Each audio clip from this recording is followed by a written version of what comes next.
I wish I can tell myself this 10 years ago. Hey, in 10 years from now, life is going to be very different. Take your time as much as you can to train as hard as you can. Looking back, I probably had done some really dumb things, particularly when it comes to training.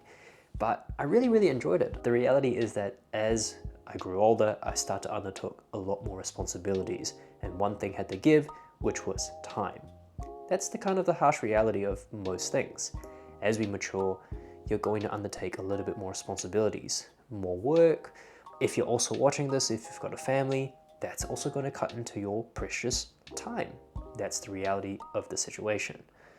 And in the last year and a half, something sort of really came to mind, which was I am not able to train as long as I can in the past.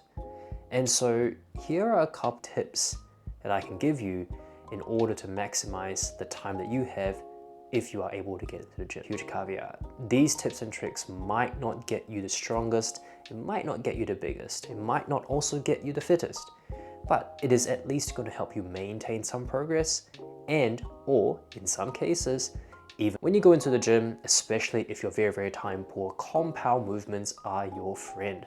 Things like the squat, the bench, the deadlift, the bent over rows. Essentially any movements that are going to target multiple muscle groups when you do them, do them. How often should you be doing compounds? Well, the reality is that again, if you're very time poor, you might not be able to do them 4 times a week because you might only be able to get in 2, maybe even 3 times a week if you are lucky.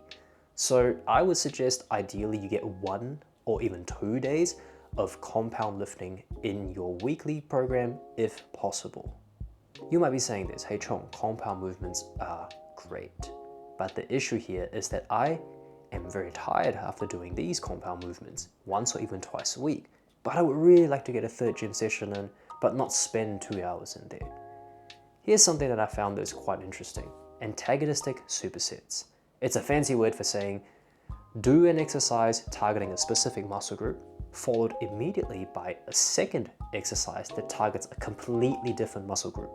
Think of biceps first, triceps second, or chest first, back second, or hamstrings first, quads second. You're basically looking to pair up 2 muscle groups that are vastly different and working on them back to back. This is a very time-saving, efficient way to get in and out of the gym, get a really good workout, and put those muscles to good work. So you've got the compound movements, you've got the antagonistic supersets. Is this going to get you a godlike physique? Probably not. But it is going to get you pretty strong. It is going to get you to build some muscle in a very time efficient manner. And that is what we are here for, being as efficient with our time as possible. But what about cardio? Chong, the way you put it, that's already 3 hours of my week gone. I don't really have any much more time to put into my fitness, but I know cardio is very important, particularly if you're looking to chase people around like grandkids, kids, and things like that. Well, here's the good news.